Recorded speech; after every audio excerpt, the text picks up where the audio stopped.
Bonjour à tous, ravi de vous retrouver au sein du KIF pour animer une table ronde sur l'éducation et l'immersion. Je me présente, Jean-Marc Mériot, je suis inspecteur général de l'éducation nationale, de la recherche et des sports. Je suis aussi ancien directeur général du réseau Catompe et ancien directeur digital d'Universcience, donc une expérience depuis maintenant plus de 20 ans sur les enjeux images, éducation. Donc on est là aujourd'hui pour parler de l'éducation et de l'immersion.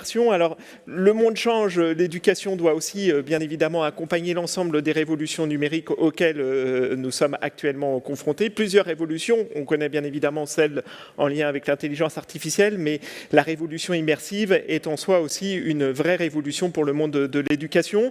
Nous allons essayer de voir en quoi l'éducation permet de mieux apprendre, mieux accompagner les élèves, développer de nouvelles pratiques pédagogiques. C'est tout ça que nous allons aborder avec l'ensemble des panélistes. Et j'ai envie de dire, l'éducation est la mère de toutes les civilisations. Est-ce que l'éducation sera la mère de nos mondes virtuels d'aujourd'hui et de demain? Je vais commencer cette table ronde avec un entretien et je remercie Olivier Debat, vice-président d'Ubisoft Games for Life, donc qui nous expliquera réellement en quoi consiste aujourd'hui son action au sein d'Ubisoft. Nous allons être amenés à pouvoir, à travers cette première demi-heure, essayer de comprendre les enjeux en lien avec le jeu, l'éducation, l'immersion, et puis surtout ce rapprochement que Ubisoft aujourd'hui est en train de mener avec cette volonté de pouvoir faire que l'éducation soit au cœur aussi de l'ensemble de ces projets et de ces développements de jeux. C'est à travers aussi cette quête de sens que nous allons aussi être amenés à pouvoir nous interroger, puisque bien évidemment nous sommes tous amenés à rechercher cette quête de sens quand on parle d'éducation, et c'est tout ça nous allons aussi aborder avec Olivier. Olivier, merci d'être avec nous ce matin pour cette table ronde. Vous êtes donc aujourd'hui VP Games for Life, donc c'est une nouvelle dénomination. Vous m'avez dit qu'il y a eu une grande réorganisation au sein d'Ubisoft ces derniers mois, justement pour redonner du sens aussi un peu à l'ensemble de l'action d'Ubisoft. On a parlé aussi d'éléments de différenciation pour Ubisoft dans l'univers du jeu, de se rapprocher le plus possible aussi de la question de l'éducation. En quoi, dans un premier temps, le jeu et l'éducation doivent faire cause commune? On peut se poser la question comme ça. Et puis, en quoi l'immersion va donner aussi une vraie dimension à l'éducation dans le jeu? Voilà un peu les questions qu'on peut aborder maintenant. Olivier? Absolument, merci Jean-Marc. Effectivement, nous, à Ubisoft, on est conscients de l'impact qu'ont nos jeux sur nos joueurs et nos joueuses au quotidien. Vous avez certainement des enfants, vous-même vous jouez peut-être. Donc vous voyez des gens qui sont engagés, qui vont passer du temps sur leurs écrans, sur leurs ordinateurs, qui vont parfois y jouer avec d'autres. Et nous, on est convaincus de deux choses. On est convaincus que le jeu peut avoir un impact positif. Parce qu'un jeu va faire vivre plusieurs bénéfices, en fait. Quand vous jouez, vous vous divertissez. Donc en soi, le jeu, c'est une formidable machine à faire vivre des émotions. Voilà, vous jouez parce que vous allez vivre des émotions. Vous allez être acteur, vous allez explorer dans un jeu vidéo. Donc vous allez vous plonger dans un environnement virtuel, dans un monde de fiction que vous allez découvrir, dans lequel vous allez potentiellement apprendre des choses. Vous allez également aussi dans un jeu, ça nous en sommes complètement convaincus, on le voit aussi par des données que l'on a sur nos joueurs, vous allez développer une confiance en vous-même. En fait. Dans un jeu vidéo, perdre fait partie du jeu. Vous tentez quelque chose, vous démarrez, vous perdez, mais ce n'est pas grave, vous recommencez. Et avant de perdre, vous avez appris quelque chose. Donc le run suivant, vous allez aller un petit peu plus loin, vous êtes dans un environnement finalement de développement relativement bienveillant. Voilà, vous allez être exposé à des challenges, vous allez les affronter, vous allez parfois les dépasser, et vous avancerez. Donc on est vraiment dans cette logique de fail, retry, qui finalement n'est pas si courante que ça dans la vie de tous les jours, voilà, que ce soit dans l'éducation après, ou dans le travail. L'éducation, c'est toujours la question de la répétition, la question de revenir, absolument. de travailler sur ses erreurs. Donc, d'une certaine façon, le lien s'effectue aussi à ce niveau-là quand on est amené à jouer. Et sûrement d'ailleurs que c'est sur ces fondamentaux-là qu'il faut aussi axer les points d'accroche entre ces différents environnements. Aujourd'hui, la question aussi de ce que vous êtes amené à pouvoir développer, on va voir une vidéo là dans quelques instants, c'est la question d'aller découvrir des choses que nous n'avons jamais réellement eu la chance de pouvoir, puisque quand on parle d'histoire, et on va voir ce qui, à travers le film qu'on va présenter, cette question de la découverte, et aujourd'hui, c'est quoi aussi d'aller encore plus loin, de dépasser les frontières, c'est cette capacité à se dire, ben voilà, on est là aussi pour aller chercher autre chose et comprendre encore mieux la complexité du monde. Absolument. Nous, on est encore une industrie relativement jeune. Le jeu vidéo, de manière commerciale, c'est maximum 50 ans. Voilà, Pong, c'est 1972, c'est aussi l'année de ma naissance. Donc on est à peu près au niveau où le cinéma en était avant la Deuxième Guerre mondiale. Donc on en est vraiment qu'au tout début. Et on est convaincu qu'on va aller beaucoup plus loin. Donc on s'interroge sur nos propres marques, et voilà, c'est un peu notre rôle. Et si on prend notre marque qui a le plus de succès, Assassin's Creed, c'est un jeu d'action, connu notamment pour l'attention qui a été accordée à la recréation de périodes historiques. Donc on a notamment récemment, il y a quelques années, lancé Assassin's Creed d'origine qui se passe dans l'Égypte de Cléopâtre. Jeu remarquable, mais qui reste un jeu d'action-aventure, dans lequel voilà, vous allez passer une grande partie de votre temps à vous battre. Donc on est conscient que le public qui va venir vers ce genre d'expérience n'est qu'une partie finalement du public qui pourrait être intéressé par cet univers-là. Si on offrait d'autres activités, si on offrait la possibilité de parcourir le monde sans être en permanence assailli, voilà, on est convaincu que des tas de gens pourraient venir dans cet univers, découvrir l'Égypte, découvrir le mode de vie de l'époque, apprendre de l'histoire, rencontrer Cléopâtre, rencontrer César à l'époque et mieux comprendre les enjeux géopolitiques de l'époque. Ce que je vous propose, c'est qu'on regarde la vidéo, comme ça nous permettra d'avoir voilà, celle autour de la découverte du monde, Discovery Act. Donc je vous propose que nous puissions lancer cette vidéo et faire que ça puisse ensuite, on puisse rebondir dessus aussi et montrer aussi la puissance de ce type de proposition en matière de jeu.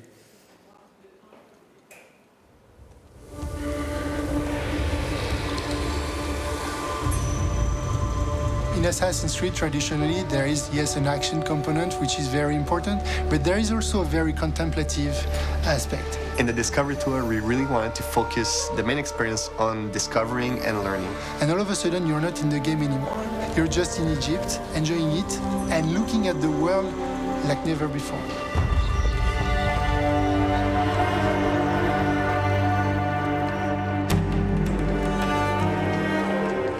It started off in 2014. A lot of professors were contacting us saying, hey, you know what? It would be amazing if you could do a dedicated mode for us so that we could use that into classrooms.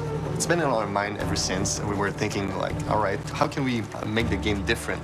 Something that would be interesting for students, but also that would be interesting for our players. The idea is to be able to share the entire world without heavy narrative or fight control that would be a barrier. And we just let you enjoy the entire world, but keeping the interactivity of the game, which is, I think, very important for such a tool. So in addition to explore the entire world, we decided to add more than 75 tours that are thematically framed. Most of the tours will be about the architecture, the people, the way of life.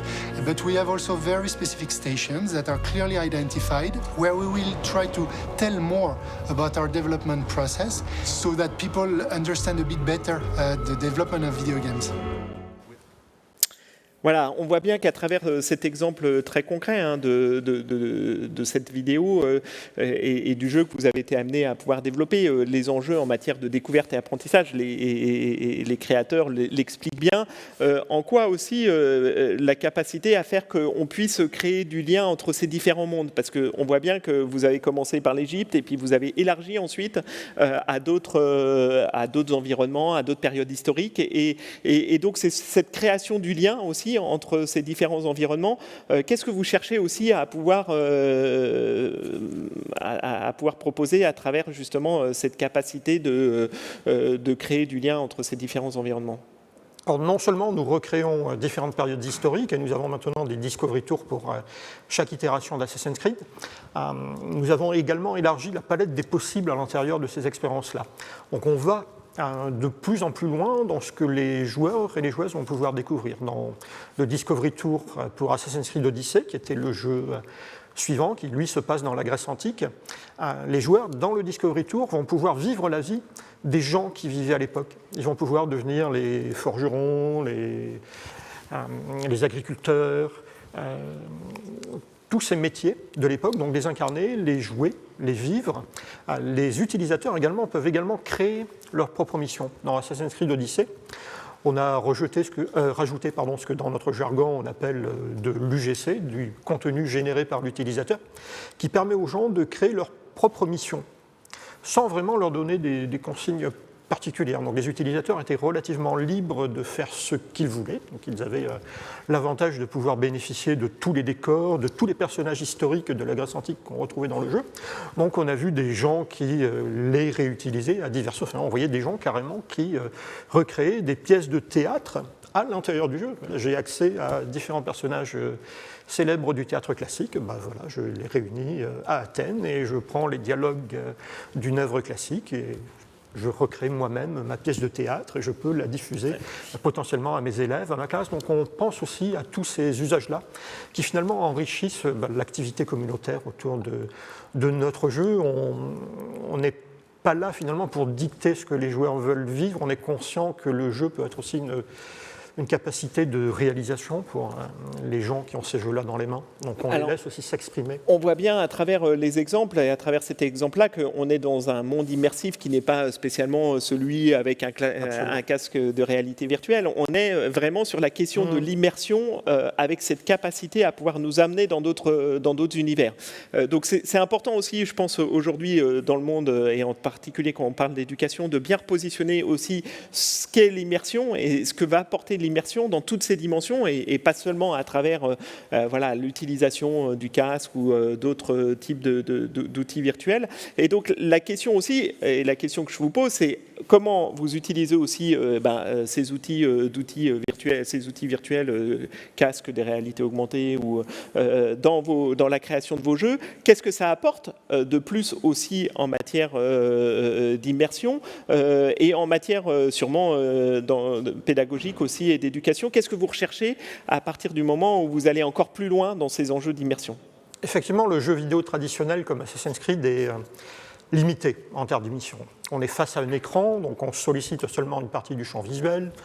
Le son que vous entendez vient des haut-parleurs de votre téléviseur et globalement les autres sens ne sont pas sollicités par l'expérience. La VR, l'AR, d'autres développements comme le Natural Language Processing, la capacité à parler maintenant avec une machine, ouvrent de nouvelles portes qu'on commence à explorer. C'est aussi notre rôle au sein d'Ubisoft d'explorer toutes ces nouvelles technologies qui commencent à arriver, qui ne sont pas encore forcément mainstream, pour lesquelles on n'a pas forcément un business suffisamment grand pour engager tous les moyens de nos studios. Donc on va explorer des choses. Et la réalité virtuelle, notamment, qui maintenant arrive à un certain niveau de maturité grâce à l'arrivée d'Oculus sur le marché, notamment, nous permet d'aller beaucoup plus loin dans tout ce qu'on va pouvoir faire en termes d'immersion. Parce que là, dans la réalité virtuelle, vous allez pouvoir ramener le toucher. Vous êtes présent dans un espace virtuel qui vous enveloppe tout autour de vous. Donc votre corps vous renvoie une impression de présence. Vous êtes quelque part autour de vous. Donc vous pouvez vous diriger vers quelque chose, vous pouvez essayer de toucher, d'agripper, vous avez des réflexes naturels que l'on mesure dans nos laboratoires, voilà, des gens qui essaient naturellement d'agripper quelque chose.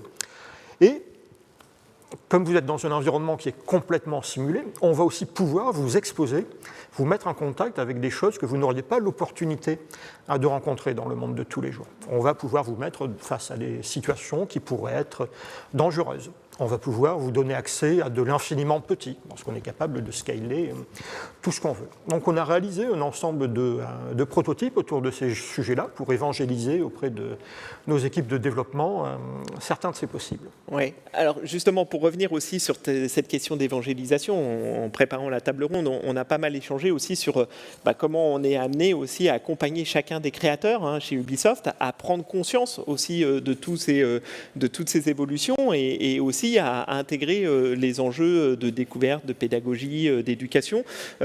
Donc comment vous êtes amené à travailler aujourd'hui? Comment vous êtes aussi amené à travailler avec, entre autres, le monde de la recherche? C'est vrai que cette ouverture aujourd'hui, avec le monde universitaire, avec un certain nombre de laboratoires de recherche, avec tout ce qui concerne les sciences cognitives. Donc aujourd'hui, comment vous vous positionnez et quel est votre rôle aussi à travers ce lien avec le monde de la recherche? La science nous permet de simuler des choses que nous allons rendre ludiques et amusantes. Donc voilà, une balle que vous jetez, l'air de rien, voilà, si vous faites du tennis, c'est de la physique en fait. Voilà, c'est un objet avec une vélocité, elle a une élasticité, donc elle va rebondir. Donc voilà, jouer au tennis, l'air de rien vous fait utiliser de la physique.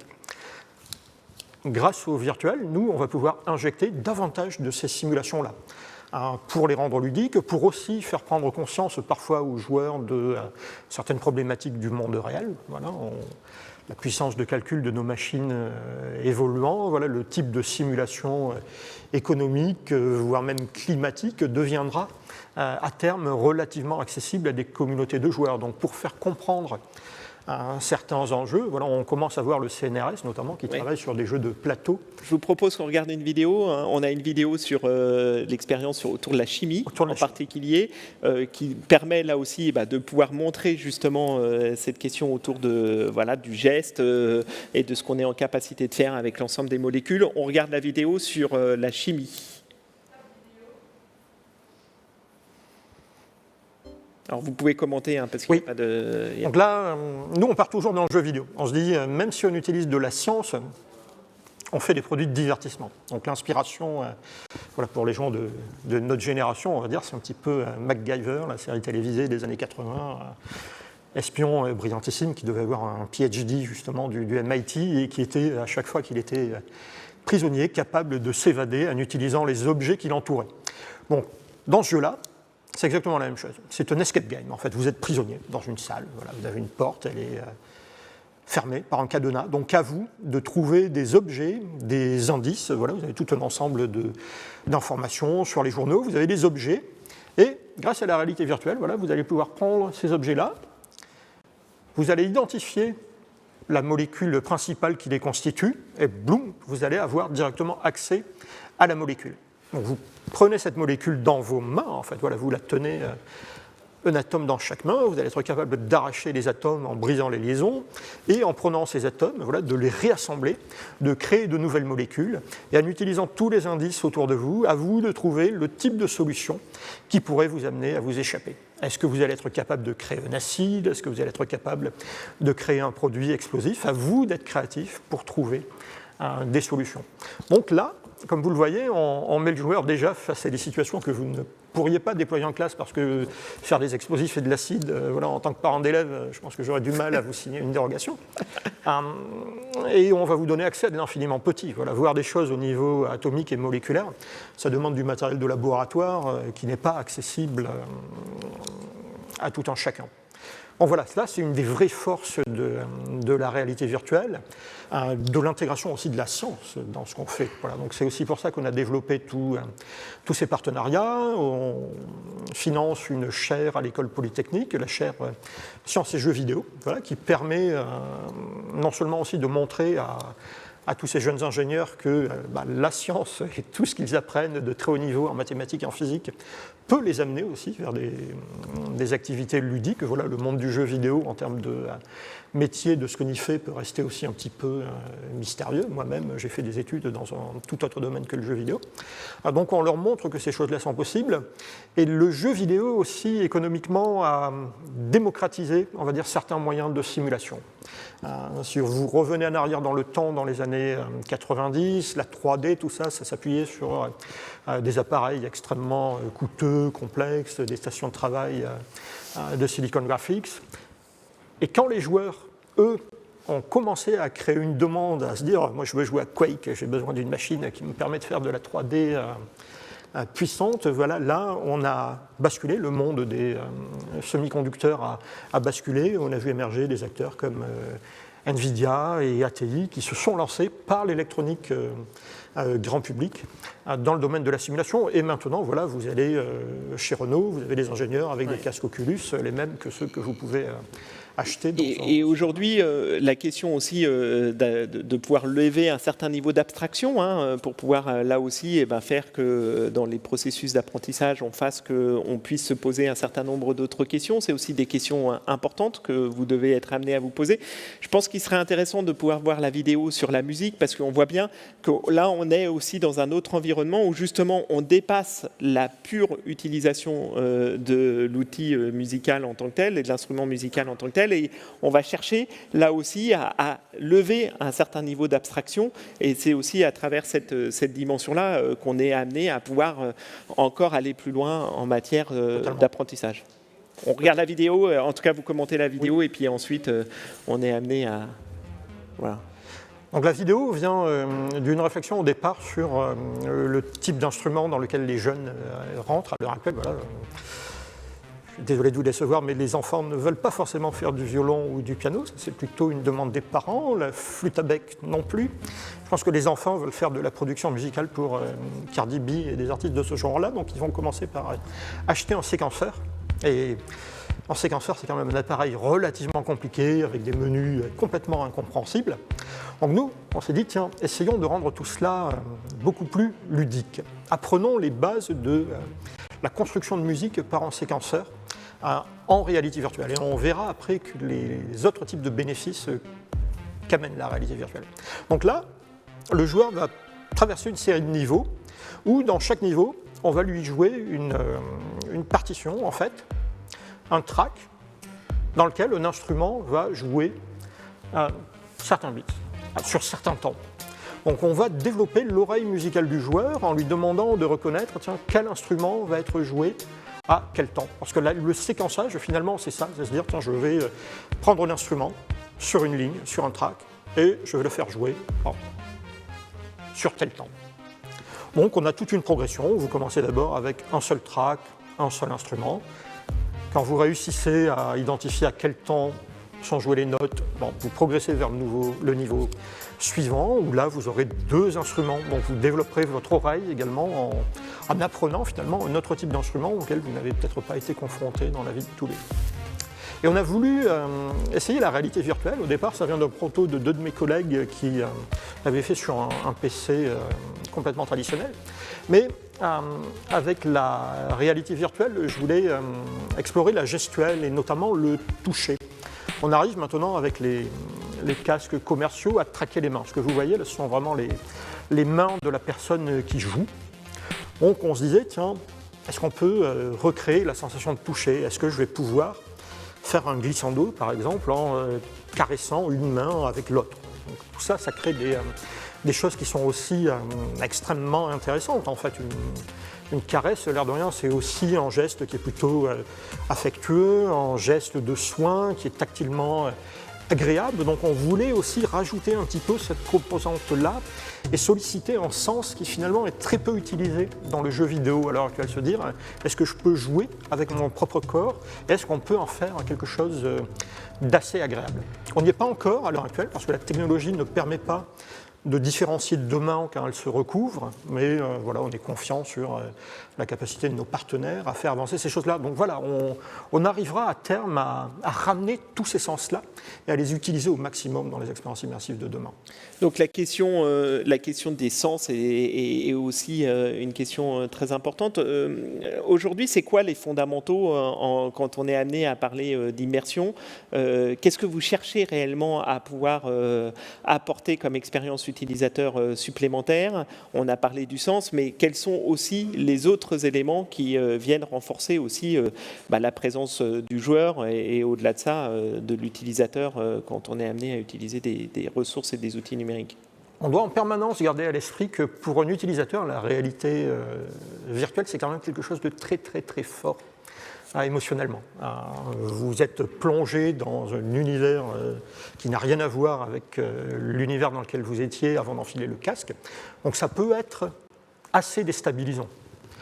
Des gens peuvent avoir facilement peur de quelque chose qui n'est pas naturel pour eux. Votre corps également vous dit, tiens, je suis physiquement ancré au sol, j'ai les 2 pieds sur le sol, mon oreille interne me dit que je ne me déplace pas. Donc vous devez faire attention à tous les mouvements virtuels que vous recréez, qui peuvent être parfois assez mal vécus. Donc comprendre le fonctionnement du corps humain, faire en sorte que ce qu'on fait dans le virtuel reste en adéquation avec ce que la personne fait dans le monde réel, est à mon sens une composante que tous les créateurs de réalité virtuelle devraient garder à l'esprit. Et ensuite, voilà, en termes d'ouverture des possibles, on va dire, c'est sans fin. En fait, je pense que vous ramènerez autant de créateurs de réalité virtuelle que vous voudrez, vous aurez autant de pistes, toutes plus intéressantes les unes que les autres. On est au début de l'histoire. De choses fascinantes. Et quand on est au début de cette histoire, la question aussi qui vient se poser, c'est comment on arrive à former l'ensemble de ceux qui créent ces environnements virtuels. On a parlé aussi que vous étiez amené à avoir développé un design campus totalement virtuel. Comment vous positionnez aussi aujourd'hui ces enjeux en matière de formation de l'ensemble des personnels d'Ubisoft et vous m'avez dit que vous étiez aussi responsable de l'université interne d'Ubisoft. Comment tout ça peut se passer et comment on est amené aussi à pouvoir mieux accompagner chaque collaborateur? Effectivement, on a la chance d'avoir un programme de formation interne pour nos designers. Donc on va pouvoir, nous, de notre côté, réaliser certains prototypes et les réunir ou maintenant leur faire tester à distance, on va dire, l'ensemble de ces prototypes-là, qui les inspireront potentiellement, qui leur donneront envie aussi de tenter, peut-être même commercialement, d'aller vers ces marchés-là. Donc on est à même aussi de valider un certain nombre de ces projets-là. On va commencer petit parfois pour tester le marché. Donc en termes de réalité virtuelle notamment, on a commencé par du prototype. Voilà, on a réuni des gens, on a invité des gens de nos partenaires qui travaillaient sur les casques, on montrait tout ce que chacun faisait un petit peu dans son coin, on partageait nos découvertes, ce qui marche, ce qui ne marche pas. C'est parfois au début beaucoup de choses qui ne fonctionnent pas. Et par tous les outils informatiques de partage qu'on a dans l'entreprise, voilà, on publie tout ça, on publie des vidéos, des webcasts, des podcasts, voilà, tout le type de support pédagogique que vous pouvez imaginer, et nos collaborateurs et nos collaboratrices peuvent télécharger ces prototypes-là, les regarder, on les commente. Voilà, on a recruté également un directeur scientifique qui est un vulgarisateur très connu dans le public, donc David Douapre qui dirige la chaîne Science Étonnante sur YouTube, voilà, lui-même réalise un grand nombre de simulations qu'il commente pour montrer notamment en termes d'IA et de simulation tout ce que nous pourrions faire dans les jeux de demain. Donc voilà, c'est tout un travail d'évangélisation au quotidien qui est aussi aligné avec notre côté un petit peu prof aussi, on va dire, au quotidien, pour transmettre. On aura l'occasion de rebondir aussi sur les enjeux de formation au cours du reste de la table ronde. Je voudrais aborder une dernière question avec vous, parce que je sais aussi qu'elle vous tient à cœur. C'est la question de l'accessibilité. On sait que la question, voilà, pour les élèves et les enfants en situation de handicap, cette question de l'immersion aussi peut apporter beaucoup. Aujourd'hui, comment vous intégrez aussi cette question autour de l'accessibilité et faire que, d'une certaine façon, et on sait que quand on développe un objet numérique pour des élèves en situation de handicap, ça sert à tout le monde, ça ne sert pas spécifiquement aux élèves en situation de handicap. Et donc là aussi, c'est un enjeu pour vous en matière de développement de cette accessibilité? Vous l'avez dit, la clé, c'est de se dire que ce qu'on fait pour de l'accessibilité, ça bénéficie à tout le monde en fait. On ne design pas quelque chose pour une population en particulier qui aurait tel ou tel trouble de l'apprentissage, par exemple, mais on va faire des choses qui vont bénéficier à tout le monde, parce que nous-mêmes, joueurs, on va vieillir potentiellement, voilà. Mes articulations n'ont plus la même capacité à manier un pad que quand j'avais 20 ans. Ma vue baisse, donc voilà, je reste un gamer. Et on peut aussi se servir de l'immersion pour sensibiliser à des problématiques, faire vivre, vous mettre dans la peau de quelqu'un d'autre. On a pu voir les travaux de Philippe Bertrand, qui est un jeune chercheur au CRI à Paris, qui a lui développé des expériences de réalité virtuelle, notamment pour sensibiliser les métiers de l'éducation aux troubles liés à la dyslexie. Donc il a réalisé une expérience qui est complètement bouleversante, qui est une expérience en vidéo 360 qui vous met dans la peau d'un élève dyslexique. Donc l'élève va devoir recopier une phrase que son professeur a écrite au tableau. Et comme il est dyslexique, il ne la perçoit pas comme le reste de ses camarades. Donc en la recopiant, il écrit quelque chose qui fait que ses camarades de classe vont se moquer de lui. Et quand vous êtes dans sa peau, en réalité virtuelle, quand vous êtes assis à son pupitre, quand vous avez l'impression que vous avez vraiment recopié ce qui était écrit au tableau, que vous voyez tous vos camarades de classe qui se moquent de vous, c'est extrêmement fort.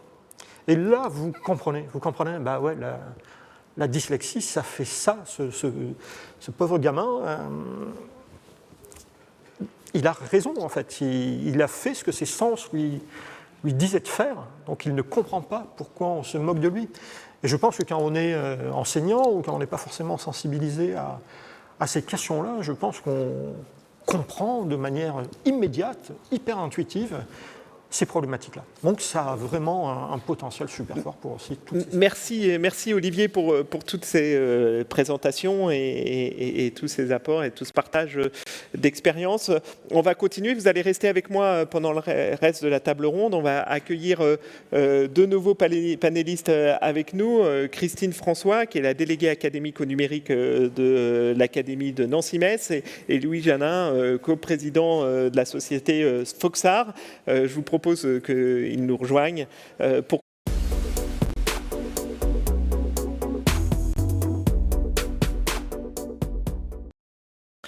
Bonjour à vous deux, merci d'être présents avec nous pour continuer les échanges sur l'éducation. On a bien vu à travers le dernier exemple que Olivier nous a donné sur les enjeux en matière de dyslexie que le monde virtuel peut nous apporter aussi beaucoup et en tout cas on peut accompagner aussi différemment l'apprentissage des élèves.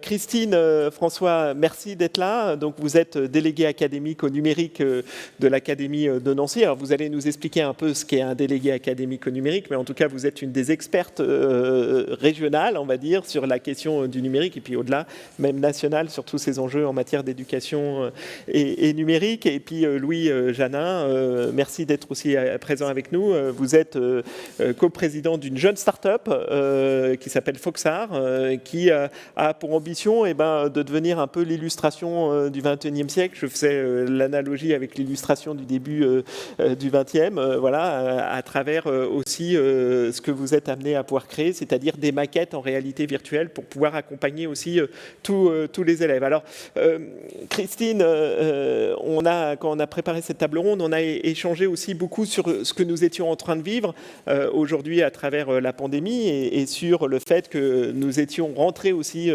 très souvent dans une virtualité des relations, dans une hybridation des apprentissages. Et donc, tout de suite, vous m'avez été amené à me préciser qu'on avait changé d'environnement et entre autres que la pandémie nous avait été amené à nous changer aussi de rapport vis-à-vis du monde virtuel. C'est tout à fait exact. Il est vrai que là, les présentations qui sont faites nous ouvrent tout un champ et sur lesquels on aurait pu penser qu'elles étaient éloignées de nous. En réalité, par la nécessité d'assurer la continuité pédagogique pour nos enfants, pour nos élèves, en réalité, on a installé des pratiques de travail. Les professeurs se sont fortement mobilisés pour installer des pratiques de travail très différentes qui permettent à la fois d'être en immersion totale pour de l'enseignement à distance ou pour des temps à distance, et puis aussi des temps hybrides. Et pour cela, ils se sont inspirés des pratiques du monde de l'entreprise et de toutes les technologies qui étaient présentes. Et l'année dernière, on a fait quelque chose que nous n'aurions pas pu penser ou même rêver sur un temps si court. On a par exemple organisé les journées portes ouvertes des lycées dans un environnement totalement immersif. Donc c'est des bonds en avant que nous sommes en train de faire.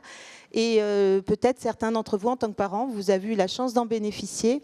Ce sur quoi on a vraiment un point de vigilance très important dans le métier qui est le mien, c'est de capitaliser ces transformations qui sont en train de s'opérer.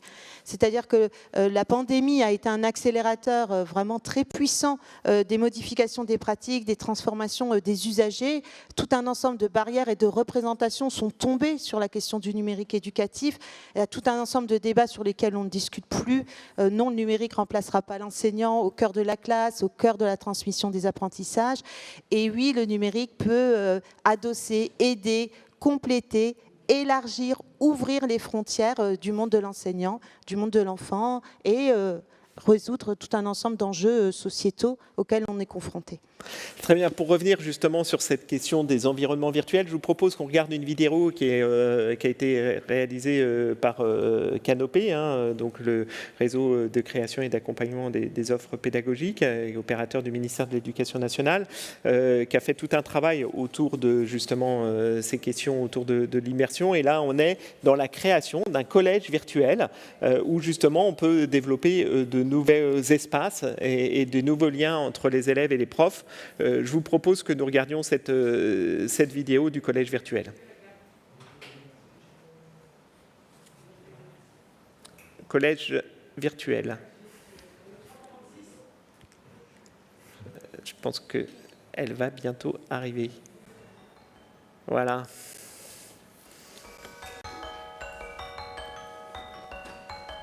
Nous expérimentons actuellement un projet dit de collège virtuel, un projet de pédagogie immersive.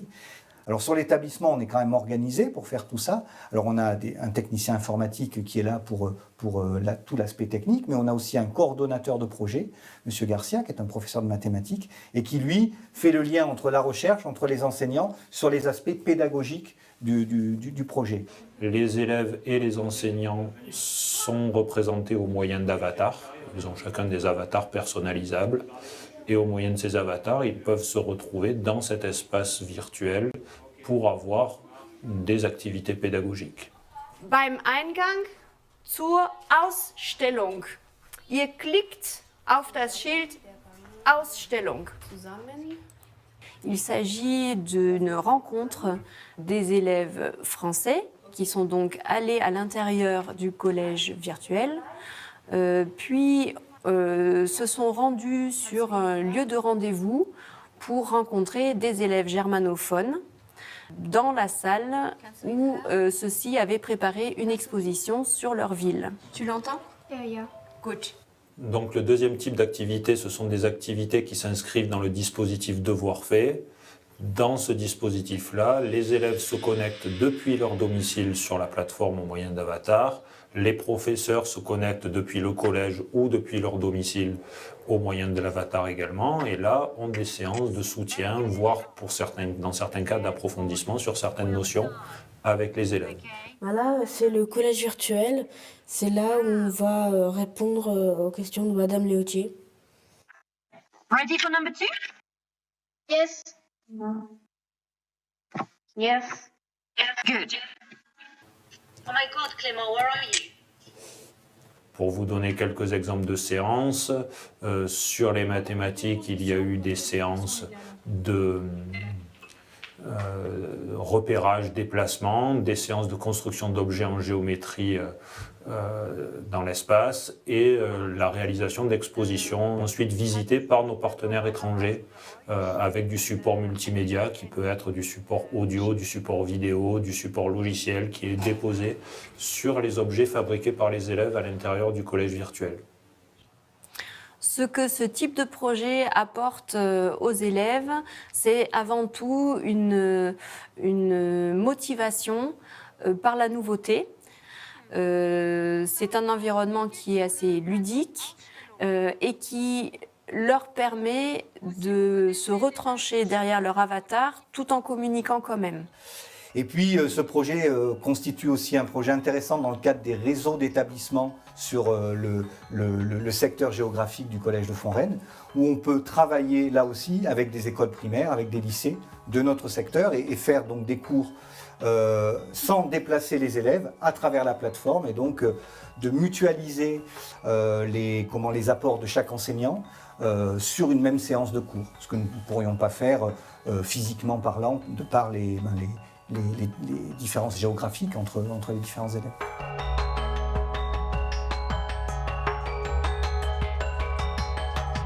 Vers cet exemple, on est vraiment là dans la virtualité des échanges et cette capacité à pouvoir créer aussi d'autres mondes. Et on a bien, la prof d'allemand l'expliquait bien, cette capacité aussi qu'ont les élèves à se retrancher derrière leur avatar pour peut-être mieux communiquer. C'est une question aussi qui est soulevée à travers l'utilisation de ces environnements-là, c'est-à-dire la capacité aussi des élèves à dépasser certains freins.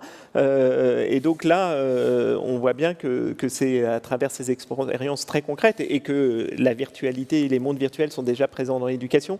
Qu'est-ce que ça amène aussi en matière de nouvelles pratiques pédagogiques et d'échanges entre les élèves, les professeurs, même les parents? C'est vrai que je rebondis par rapport aux propos précédents, c'est-à-dire grâce au numérique, on agit et on utilise des leviers que nous avons par le monde du numérique. On a beaucoup développé les jeux, la ludification, les escape games, les plateaux de jeux. On travaille aussi sur les CRR et c'est vraiment fondamental de travailler la notion de l'évaluation, enfin de dépasser la question de l'évaluation de l'enfant dans ses apprentissages de la note, mais plutôt sur de l'autopositionnement, de la capacité critique de l'enfant.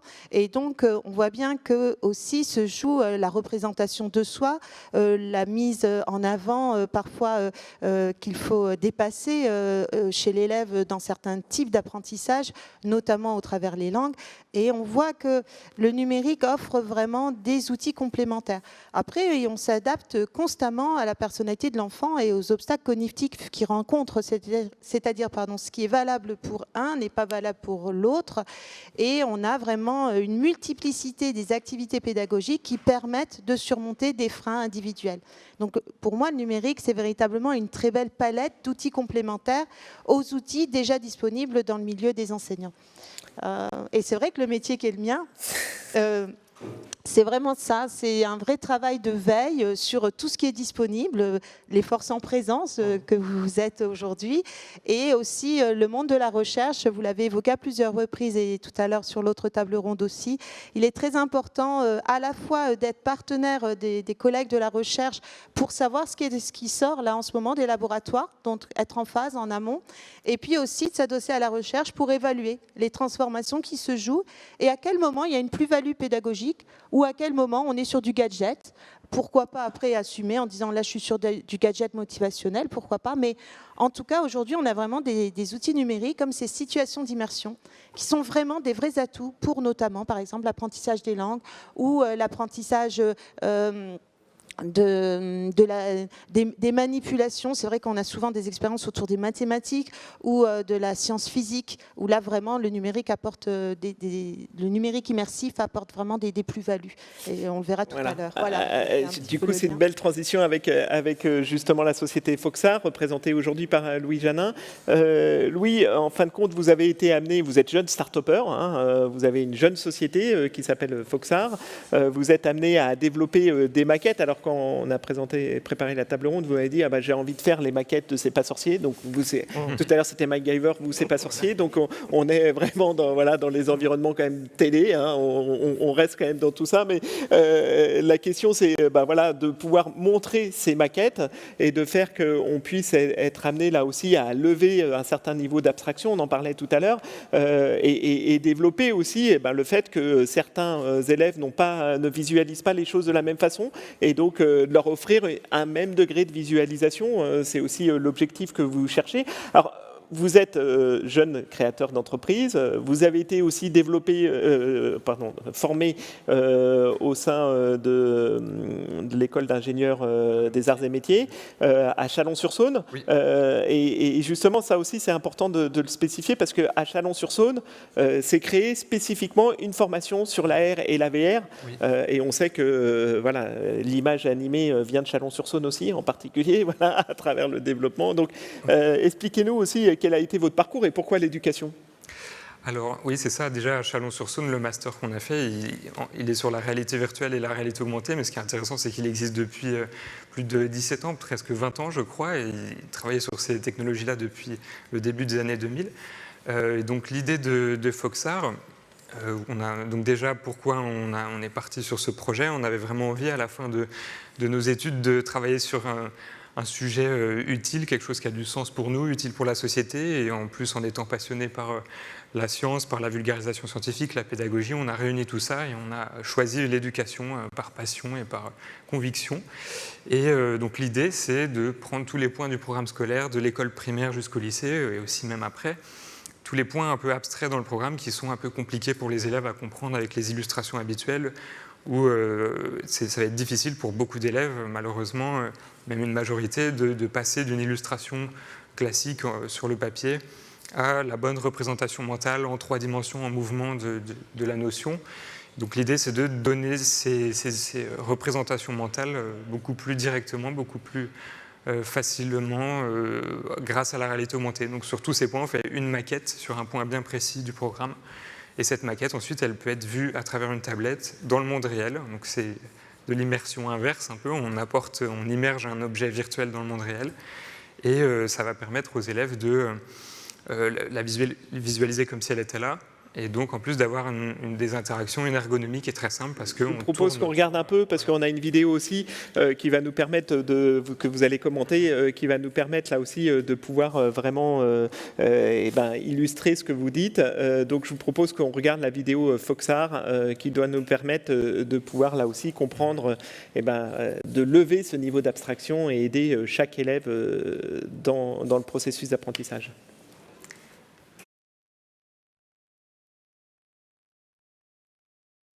Voilà, donc oui, c'est une vidéo vraiment aux illustrations qui montre l'idée du projet, donc on peut parler par-dessus. Là, voilà, on voit, c'est une capture vidéo de l'application où, en fait, avec la tablette, on se déplace vraiment, on s'approche des maquettes, on tourne autour, et ça va apporter aux élèves une simplicité d'utilisation. On travaille aussi vraiment beaucoup sur l'ergonomie pour qu'il n'y ait aucun temps de formation avant d'utiliser cet outil, pour que la technologie elle facilite les choses et qu'elle soit totalement transparente, qu'on la ressente même plus, qu'on ait vraiment l'impression d'avoir la notion du programme directement devant soi. Donc il y a beaucoup de notions comme celle-ci qui sont là, c'est les saisons, c'est dès l'école primaire qu'on voit ces notions-là, et c'est des choses qui sont assez compliquées sur le papier et qui tout de suite deviennent bien plus accessible pour tous les élèves. Et donc c'est ça l'idée, c'est de permettre à tous les élèves d'avoir un même niveau de visualisation optimal pour un même niveau de compréhension optimale. Donc là, on revient sur la chimie, sur les enjeux de comprendre la construction des atomes. Et on voit bien, et vous le stipulez aussi à travers votre présentation, c'est qu'on commence dès l'école primaire. C'est-à-dire que, puisqu'on demande très tôt à justement dépasser et à visualiser des choses qui ne sont pas dans notre réalité quotidienne. Et donc là, vous vous appuyez aussi sur ce qu'on appelle les curriculums, c'est-à-dire les programmes du programme scolaire dès le primaire. Et ça marche en primaire ? Alors oui, ça marche très bien en primaire. C'est déjà utilisé dans des écoles autour de nous en Bourgogne-Franche-Comté. On est basé à Dijon et Chalon-sur-Saône. Et c'est vrai qu'en primaire, dès l'école primaire, il y a des notions abstraites dans le programme scolaire qui en plus sont fondamentales et utilisées toute la vie. Et certaines en plus, en mathématiques par exemple, elles n'ont même pas vraiment d'illustration. Habituellement, les fractions, les choses comme ça, c'est toujours difficile à représenter. Donc dès l'école primaire, c'est même là où c'est peut-être le plus utile, à la fin de l'école primaire, début du collège, là où il y a tous ces déclics à avoir en maths et en sciences. Tous ces déclics qui, si on les a, on peut construire facilement la suite des notions. Si on ne les a pas ou si on comprend mal certaines notions, après c'est tout de suite de plus en plus difficile en maths, en sciences, dans ces matières où il faut vraiment construire sur des bases. Alors, on a un point commun quand même entre vous trois, c'est la question du lien avec le monde de la recherche. on voit bien que vous êtes amené à en permanence faire le lien avec le monde de la recherche, avec des laboratoires scientifiques. Vous aussi, c'est le cas. Comment vous êtes amené à pouvoir là aussi faire que le monde de la recherche travaille avec vous et vous travaillez avec le monde de la recherche? Ça n'a pas toujours été le cas de pouvoir lier monde de la recherche et industrie. Et éducation, c'est des relations aussi, je t'aime moi non plus. Donc on est vraiment dans cette question-là aujourd'hui. Donc comment vous faites en fin de compte concrètement? Alors concrètement, donc déjà là où on était en master, c'était un master recherche, donc on était déjà un peu dans ce milieu de la recherche. Et puis très rapidement, on s'est tourné vers des laboratoires de recherche spécialisés en psychologie cognitive et en ergonomie, avec vraiment ce but de faire des expérimentations dès le début, tester, et d'avoir des résultats quantitatifs et vraiment faits dans la démarche scientifique pour améliorer les choses, pour voir ce qui fonctionne le mieux, et surtout ce but-là d'arriver à quelque chose d'extrêmement ergonomique et qui ne demande aucun temps de formation, qui s'utilise directement. C'est vraiment important pour l'éducation. Et après, ensuite, c'est quelque chose qui est vraiment, en ce moment, depuis on a de la chance d'arriver maintenant, il y a beaucoup de dispositifs, des incubateurs. On a notre incubateur en Bourgogne-Franche-Comté qui s'appelle DKBFC, qui incube et accompagne les projets qui sont en lien avec la recherche publique, ce qui était notre cas. Voilà. Christine, je crois que là aussi, la question du monde de la recherche, on parlait aussi des différentes formes d'itération. Dans le cadre des investissements d'avenir, un certain nombre de projets ont été développés avec cette capacité de pouvoir faire des phases d'expérimentation, des phases de recherche et développement, de généralisation. Je pense que c'est aussi des processus aussi qui permettent aujourd'hui de développer des outils qui répondent réellement aux attentes, que ce soit des pédagogues ou des élèves. Là-dessus, on est complètement affranchi d'une vision un peu ancienne, en disant le monde de l'industrie d'un côté, de l'éduc ou de la recherche. Ailleurs, il y a un vrai enjeu de co-construction des outils. Il y aura des outils pertinents et utiles à l'élève que s'il y a une démarche de construire ensemble la ressource pour répondre à un besoin que l'enseignant sait parfaitement identifier parce que c'est son métier.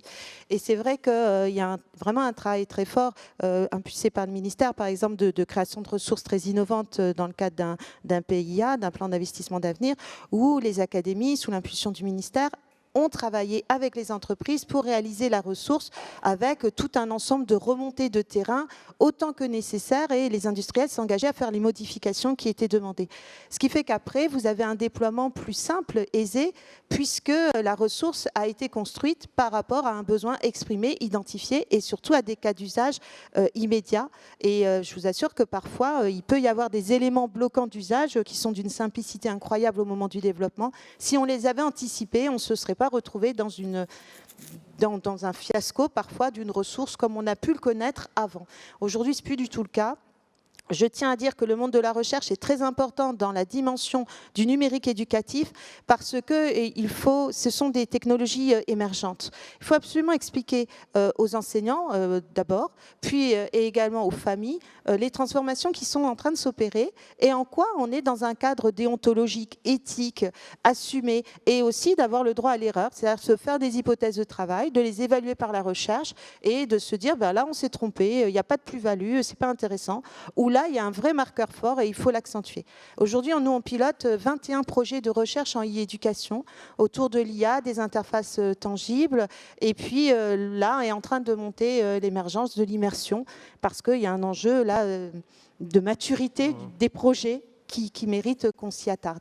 La question de l'éthique, c'est abordé. On en avait parlé aussi avec Olivier. C'est éthique partagée parce qu'on n'a pas abordé encore une question, mais qui est assez fondamentale quand on est amené aussi à parler d'immersion. C'est la question de la donnée et de la place de la donnée, puisque tout ça fonctionne avec la donnée. Et bien évidemment, la question de la protection des données est pas une petite question dans le domaine de l'éducation. Vous aussi, au sein d'Ubisoft, comment vous intégrez aussi cette dimension éthique, cette capacité à pouvoir faire que demain, on soit, le fait d'utiliser tous ces environnements-là nous garantisse aussi notre liberté individuelle. On l'aborde sous plusieurs angles. Déjà, effectivement, le problème des données chez nous.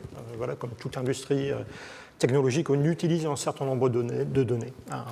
On est capable d'enregistrer des tas de choses dans ce que font nos utilisateurs. Donc en termes de partage d'informations vers l'utilisateur lui-même déjà sur qu'est-ce qu'on utilise comme données et pourquoi on se doit d'être transparent en fait. Donc nous on est d'abord là pour comprendre le comportement, comprendre les difficultés que rencontre la personne dans l'utilisation de l'expérience. Cela nous amène aussi à comprendre ce qui plaît à l'intérieur de nos jeux. Donc si vous me permettez l'expression, on peut voir les zones dépeuplées dans nos mondes qui attirent moins les utilisateurs. Donc ça nous donne aussi des enseignements créatifs pour la suite en se disant voilà, ce type de contenu ne plaît pas. On va prendre ensuite des engagements éditoriaux sur un certain nombre de types de contenus. On est conscient de la force de l'immersion, comme je vous le disais tout à l'heure, émotionnellement on est sur des terrains qui peuvent être extrêmement forts. Donc on va décider, avant de les faire, de ne pas aller vers certains genres d'expériences. Donc les expériences plutôt horrifiques, qui sont quand même des types d'émotions que les gens recherchent dans l'entertainment. Vous voyez le succès du cinéma d'horreur. En VR, ça nous fait peur d'aller sur ce terrain-là. On se dit, il peut vraiment y avoir des problèmes. Là, donc, en tant qu'éditeur, on peut se dire de laisser ce marché à d'autres. Et certains y vont. On le voit sur les App Store. Voilà, il y a quand même beaucoup de jeux de ce type-là, mais on préfère pas y toucher. On découvre aussi des choses qu'on n'avait pas forcément anticipées. Mais je vous parlais de la présence du corps. On va faire un risque physique. Donc on se doit aussi de faire des essais dans ce sens-là pour prévenir tout risque physique, malheureusement. Dans l'expérience d'Escape Game que je vous ai montré en réalité virtuelle, on a vu des gens en playtest qui ont essayé de s'appuyer sur un bureau qui n'existait pas. Donc là aussi, nous, on a droit à l'erreur et on apprend de ce qu'on a pu faire. Donc oui, on se doit d'être vraiment attentif à ces choses-là. Et comme vous le disiez, on voit également les changements de perception autour de notre industrie. On a pu voir les changements de position de l'OMS autour du jeu vidéo, voilà, où on est passé de quels sont les risques liés au jeu vidéo à finalement, pendant la pandémie, c'est pas si mal que ça le jeu vidéo. Et on l'a vu dans les expériences que vous avez montrées dans le collège virtuel. Oui. Pour les enfants pour lesquels rester bloqués chez eux pendant des mois, c'était un trauma. Oui. Garder un lien social par le virtuel, pour eux, c'était quand même fondamental. La quête de sens, c'est un peu tout ça derrière aussi, tout ce que vous exprimez. C'est aussi pour ça que vous êtes allé dans le domaine de l'éducation. Mais c'est facile de travailler avec le monde de l'éducation ? Alors oui, ça dépend sur quel sujet. En fait, au niveau de la co-construction dont vous parlez, ça a été vraiment très facile depuis le début. On a pu rencontrer beaucoup d'enseignants très intéressés dans les académies, les délégations académiques au numérique éducatif, le réseau Canopé avec qui on a beaucoup discuté aussi. Donc tout ça, ça nous a vraiment permis de co-construire justement et de faire quelque chose qui va vraiment être utile et qui va s'adapter au vrai fonctionnement dans une classe, pour surtout pas faire quelque chose de déconnecté de la vraie utilisation finale. Après, là où c'est un petit peu plus compliqué, c'est de trouver comment on peut proposer ça à l'éducation nationale. On avait essayé un peu d'imaginer un modèle économique pour les établissements, mais c'est quelque chose de compliqué. Aujourd'hui, on voit que ça va peut-être être plutôt avec les collectivités. Il y a la collectivité, il y a Dijon Métropole qui on discute aujourd'hui, qui pourrait bien prendre la licence de notre application pour toutes les écoles de la métropole pour l'année scolaire, dans une phase un peu de test pour l'instant. Et puis, donc voilà, on va peut-être aller de ce côté-là, et puis peut-être aussi du côté des parents directement. On a beaucoup de parents d'élèves qui ont vu ce qu'on faisait et qui nous demandaient d'avoir un modèle pour eux directement. Ça ne passe pas forcément que par l'école, mais aussi à la maison. La recherche de partenariat est absolument essentielle quand on est amené à travailler dans l'éducation et le numérique. Christine, nous sommes dans une région particulièrement très avancée en matière de numérique et d'éducation, puisque je rappelle que la région a fait des gros investissements sur ces 4 dernières années autour de lycées tout numériques.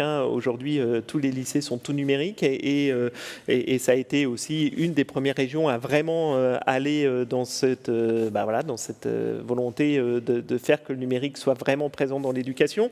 Là aussi, la question du partenaire, la question des relations avec les collectivités, la question de pouvoir construire ensemble tous ces dispositifs essentiels.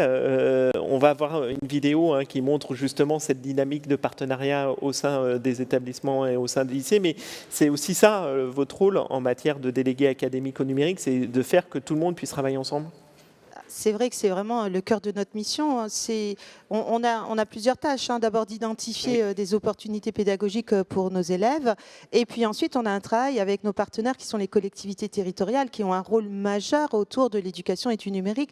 Elles nous accompagnent au quotidien. Vraiment, c'est très très important que ce soit les communes, les communautés de communes ou encore les conseillers départementaux, la région Grand Est. Enfin, on a un écosystème numérique, nous, dans le Grand Est, qui est remarquable. Et c'est vrai qu'il y a un engagement fort, on peut en être fier parce que c'est aidant et ça nous permet d'avoir un système sécurisé pour avancer, évoluer, expérimenter. Et en face, nous, il faut qu'on accompagne, qu'on forme et qu'on donne des indicateurs d'usage. C'est-à-dire que la question de l'équipement, elle n'a pas forcément été encore abordée. Je la pose simplement. Il y a 2 ans, cette table ronde, on ne pouvait pas la faire, pas parce qu'il n'y avait pas de pandémie, c'est parce qu'il n'y avait pas de cas d'usage et qu'on n'avait pas d'équipement adapté à des usages classes autour de l'immersion. C'est-à-dire qu'on était, moi je sais parce qu'au niveau de la DAN, j'équipe de matériel innovant pour qu'on ait un avis. Et en fait, à chaque fois que je voulais faire de l'immersion ou de la VR, il fallait que j'ai un gros ordinateur relié à des casques Oculus. C'était peu mobile dans les salles de classe. Et donc, on avait un obstacle lié à l'équipement. Et j'ai eu la chance d'aller au CES il y a 2 ans. Et en fait, j'ai rencontré plein d'experts qui m'ont dit allez sur les cas d'usage parce que les technos sont prêtes. Simplement, les équipementiers ne les sortent pas parce qu'il n'y a pas de cas d'usage. Et donc, il y aura un fiasco commercial et industriel si on sort les équipements maintenant. Donc, c'est aussi mon travail d'être un peu en veille et en avance de phase pour aller clairement sur les cas d'usage. Et je m'en réjouis. Parce qu'effectivement, on va vous montrer une vidéo d'un travail qu'on a mené parce que les équipements arrivent et qu'on va pouvoir faire ce type de pratiques. On regarde la vidéo, c'est le rallye français à Longeville. Donc on est au cœur et on voit bien que la région est très très mobilisée aussi autour de ces questions en matière d'immersion et d'éducation.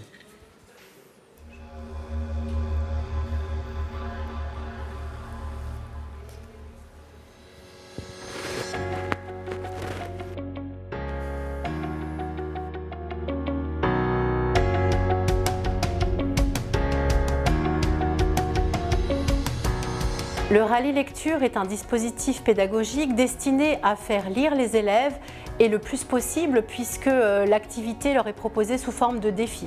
L'originalité de ce projet est qu'il s'est appuyé sur le monde virtuel pour proposer aux élèves des activités qui s'adressent à leur sensibilité pour, dans un second temps, partager cette lecture sous forme de lecture oralisée au sein d'un monde virtuel. Un monde dans lequel ils sont dans un cocon, dans une bulle, sous forme d'avatar, et cela leur permet d'exprimer pleinement leur potentiel, sans avoir à se soucier du regard d'autrui. Ce que j'appréciais, c'est que c'était vraiment réaliste d'être dans l'environnement. Par exemple, moi, j'ai choisi les dinosaures, et je me sentais vraiment tout petit à côté d'eux. J'ai appris à mieux me servir des outils numériques, par exemple Geniali. Dans nos cours de français habituels, on a tendance à écrire, à réviser des dictées, à nous faire lire, alors que là, c'était une expérience hors du commun.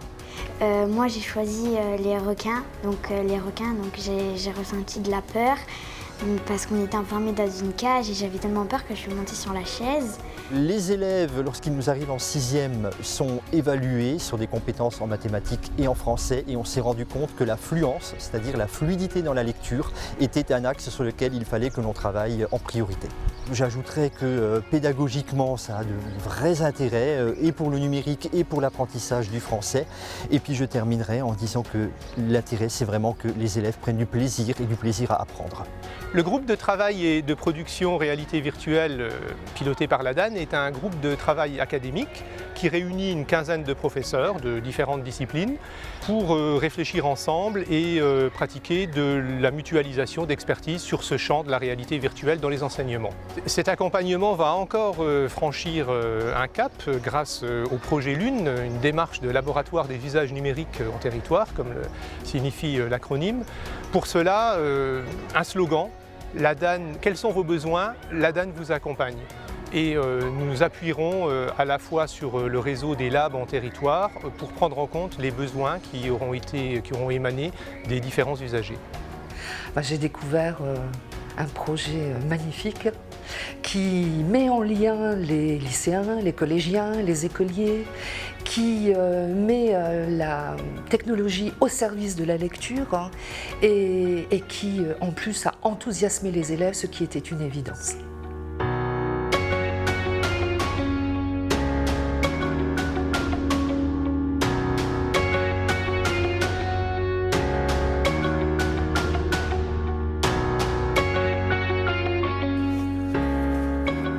Le plaisir d'apprendre avec le monde virtuel et avec le numérique, c'est ce que nous montre aussi cette vidéo. Merci à tous pour cette partie et en tout cas cette capacité à aussi vous investir pour développer des nouveaux projets, des nouvelles sociétés, des nouvelles entreprises et faire que le numérique et l'immersion prennent aussi toute sa place. Peut-être encore quelque chose à préciser, Christine, non? Ce que je trouve intéressant qu'on a peu expliqué dans la vidéo, c'est qu'en fait, ce sont des lycéens de technologie qui ont développé les images immersives pour les collégiens. Et donc, vous voyez, par rapport à toute la force vive qu'on a la chance d'avoir en France, il faut se rendre compte de toute cette matière grise là, qui est en train d'être là, de germer dans nos établissements de formation. On a énormément de chance et vraiment... Je souhaiterais vraiment qu'on puisse tous continuer d'être soutenus dans cette dynamique de construction de ressources et de contenu parce qu'on a vu de la culture à l'éducation, aux enjeux économiques. Il y a quelque chose qui se joue en France et qui est déjà présent dans nos lycées et dans nos universités. Voilà.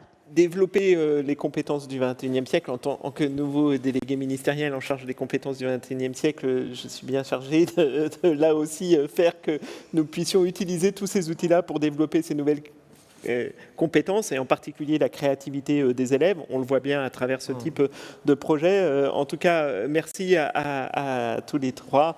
Olivier va rester encore avec moi pour la dernière intervention avec Nicolas Dupin de France Immersive Learning.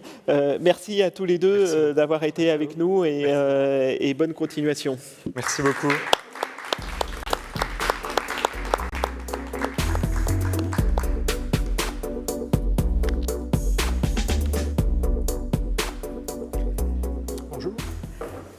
Bonjour Nicolas, merci Nicolas Dupin, merci d'être avec nous. Alors vous êtes à la tête d'une association qui s'appelle France Immersive Learning. Vous allez nous expliquer un peu en quoi consiste cette association, mais elle est là aussi pour structurer l'ensemble des acteurs de la filière en matière d'immersion, éducation, formation, tous ces enjeux-là.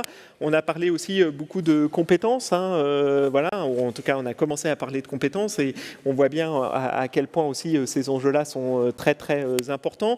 Expliquez-nous un peu aujourd'hui quel est votre rôle et comment vous avez aussi une vraie expérience dans l'éducation, puisque je ne vais pas refaire tout votre parcours, mais vous connaissez cet environnement-là aussi de manière très très fine. Et donc quels sont aujourd'hui les objectifs de l'association que vous êtes amené à porter et comment vous êtes amené à travailler aussi avec l'ensemble des acteurs? L'objectif de l'association France Immersive Learning, qui a été fondée par 6 grands acteurs de la transmission, permettez-moi de les citer, le CNAM, l'Université Paris-Est Créteil, Natixis, Orange, mais aussi la GFIP, on parlait d'accessibilité tout à l'heure, les enjeux sont extrêmement importants, et puis un Cariforef, un acteur de la formation tout au long de la vie francilien qui s'appelle Défi Métier. Donc cette association existe depuis fin 2018, avec 2 ambitions. La première, c'est de porter à la connaissance de tous le fait que ce que nous appelons les technologies immersives, on va les préciser pour savoir bien où on parle, ces technologies sont le vecteur du renouveau, du plaisir d'apprendre et de transmettre, et qu'il s'agit d'une véritable révolution, et je vais repréciser dans la deuxième partie. Et la deuxième conviction, c'est que la France peut être un acteur majeur de ces technologies, parce que nous avons un écosystème de créativité, de pédagogues, d'une richesse incomparable, que beaucoup de pays nous accaparent souvent. le monde du jeu vidéo en est un très bon exemple. On a perdu beaucoup de talents, enfin on ne les a pas perdus, en tous les cas ils sont allés travailler dans d'autres pays que le nôtre, et que donc sur ces technologies qui, comme Madame le disait, sont des technologies émergentes, mais matures pour certaines, nous avons aujourd'hui une fenêtre d'opportunité pour développer en France une filière d'excellence sur l'utilisation de ces technologies au service de la transmission tout au long de la vie. Et que derrière cela, il y a des enjeux de création d'emplois, de création de valeur et de souveraineté numérique qui sont tout à fait considérables. Et donc notre première mission est, au sein de l'association, de porter ces enjeux, ces convictions et ces valeurs. Et puis par ailleurs, cette association s'incarne dans une structure qui, elle, est opérationnelle, qui s'appelle l'Immersive Learning Lab, qui est aujourd'hui un lieu sans pareil à Paris, puisque nous avons 700 mètres carrés qui sont dédiés à la découverte, l'appréhension et la maîtrise de ces technologies au service des processus de transmission.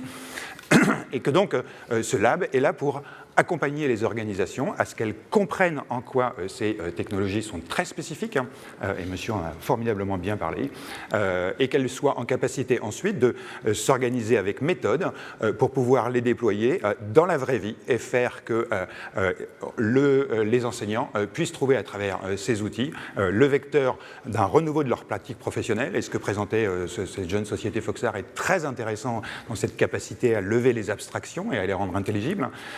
Et donc à accompagner les organisations pour que les phases de conception, de mise en œuvre et de déploiement de ces technologies aboutissent à des véritables succès qui engagent une transformation digitale, parce qu'à nouveau, on est dans une phase de révolution digitale et qu'il est nécessaire de la prendre avec méthode si on veut être efficace.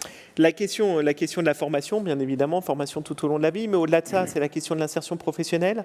On peut parler de ça en préparant notre table ronde. Vous me parliez du reverse monitoring. Comment, aujourd'hui, en fin de compte, on est amené à faire que chaque collaborateur va devoir s'adapter à ces nouveaux environnements numériques dans le monde du travail demain. On parlera aussi, parce que je pense que c'est quelque chose que nous n'avons pas encore totalement abordé jusqu'à maintenant dans la table ronde, c'est la formation professionnelle, qui est un enjeu absolument essentiel. Voilà, comment aujourd'hui la question de l'insertion professionnelle, la formation professionnelle tout au long de la vie, comment aussi toutes ces dimensions sont prises en compte aujourd'hui à travers l'ensemble des acteurs que vous êtes amenés à pouvoir accompagner. Alors, il serait souhaitable qu'on ne demande pas aux collaborateurs de faire l'effort de s'adapter à ces technologies, mais qu'ils y trouvent du plaisir et qu'ils le fassent avec enthousiasme. En tous les cas, c'est notre conviction, parce que ces technologies sont magiques. Elles ont véritablement une capacité à changer notre rapport à la réalité, même si effectivement, au sein de l'association, qui est aujourd'hui composée d'une centaine de membres, dont parmi les meilleures entreprises françaises du domaine, et plusieurs interviennent pendant ce très bel événement. Félicitations Alexandre. La notion de plaisir, et vous en parliez très bien, monsieur, la notion de plaisir est essentielle. Nous, quand on parle des technologies immersives, j'ai eu l'occasion de formuler le sujet par le troisième écran, considérant que la télévision ou le cinéma était le premier, que les ordinateurs et les tablettes sont le second. Celui-ci est le troisième, et l'intérêt du troisième écran, c'est que l'écran disparaît.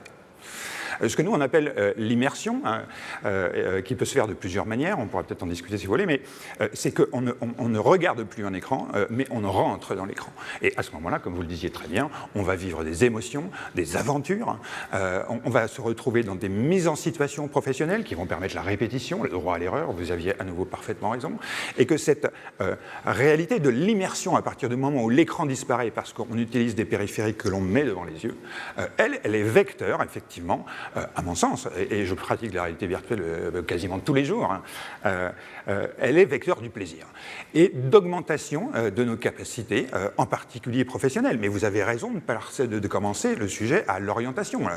On a d'abord l'enseignement initial, où on va commencer à se doter des outils intellectuels qui vont permettre, et puis à un moment, il faut choisir son métier. Aujourd'hui, notre société est assez contrainte.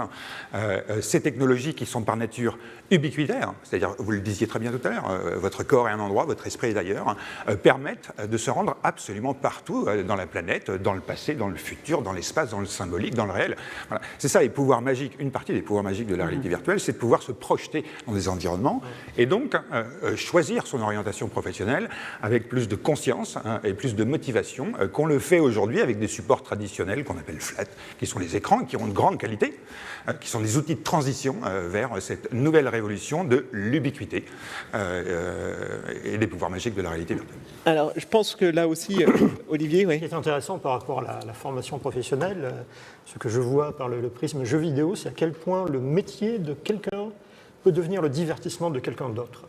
On voit des genres de jeux qui apparaissent sur le marché, qui ont du succès, où on va jouer à un métier qu'on ne pratique pas forcément au quotidien. On voit des jeux... Je vis ma vie, quoi. À la télévision, c'était je vis ma vie. Exactement, exactement. Pilote d'avion, pilote de train, ou bien rénovateur d'appartements. Pilote d'une foreuse dans le Grand Paris Express en ce moment qui est en train d'être corrigé. Vous voyez, personne ne peut piloter une foreuse. Eh bien, en fait, j'appelle à la Société du Grand Paris, on pourrait le faire, en fait. On pourrait montrer ce que c'est que de piloter ces engins incroyables, mais tous les autres engins incroyables. Là, on parle de formation. Moi, ce que je vous propose, c'est qu'on regarde une vidéo qui montre un enseignant totalement dans sa pratique de classe, qui a été amené à développer toute une pratique pédagogique de manière très très simple. On va le voir. Et je pense que là aussi, c'est à travers cette simplicité aussi des outils et des usages qu'on est amené à pouvoir faire qu'il y a une certaine vulgarisation de l'ensemble de toutes ces approches, nouvelles approches en lien avec les outils numériques.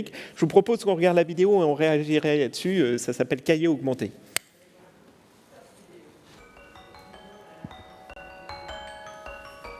Aujourd'hui, ce que l'on a fait en classe, c'était faire une activité qui avait pour objectif de montrer comment des végétaux pouvaient se disperser et conquérir de nouveaux environnements dans le cadre du peuplement du milieu par les êtres vivants.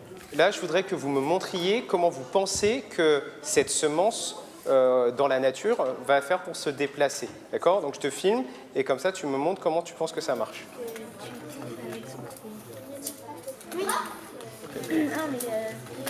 Ok, nickel. D'accord, alors ça, vous essayez de me rédiger le petit texte qui explique le résultat de votre observation. Les élèves avaient donc une tâche d'activité classique. Ils avaient à leur disposition des tablettes qui leur permettaient en fin de compte d'avoir accès à ces capsules dans le cadre d'un soutien, en fin de compte, à leur questionnement dans la réalisation technique de l'activité. Je vous lance l'application. Quand vous avez une difficulté pour dessiner ou légender, vous scannez l'activité. On est dans une situation de classe où on a besoin d'une tablette ou d'un smartphone ou de n'importe quel objet capable de capturer de l'image. Une fois qu'on a récupéré cette image, on a à utiliser une plateforme pour pouvoir stocker la ressource. Ensuite, on crée un lien vers l'activité papier qu'a fait l'élève. Et depuis ce lien-là, l'élève va récupérer la ressource quand il est chez lui. Ce que je vais faire, c'est récupérer les vidéos que l'on a tournées tout à l'heure avec les élèves en classe et je vais les superposer sur les images de l'activité pour qu'ils puissent les avoir ensuite à la maison.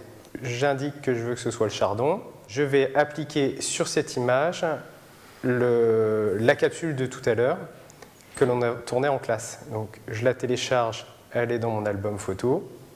Et ici, je récupère ma vidéo de chardon. À jeudi prochain. Au revoir.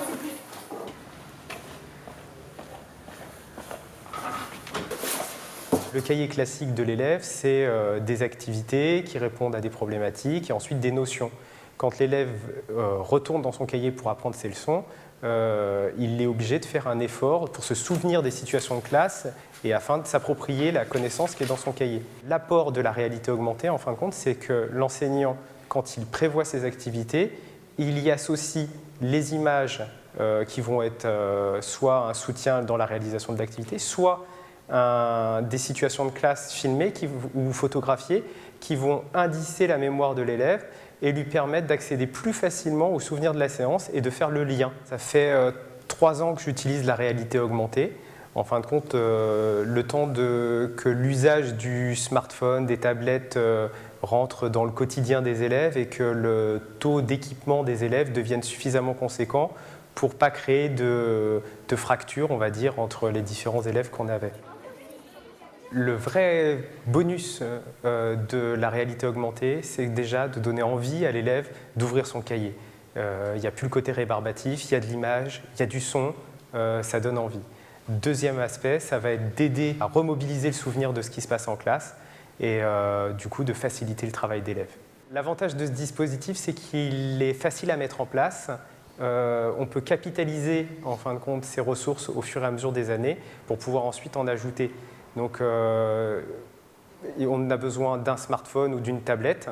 On peut le faire aussi sur un ordinateur qui est connecté pour ce qui est de la préparation à l'avance.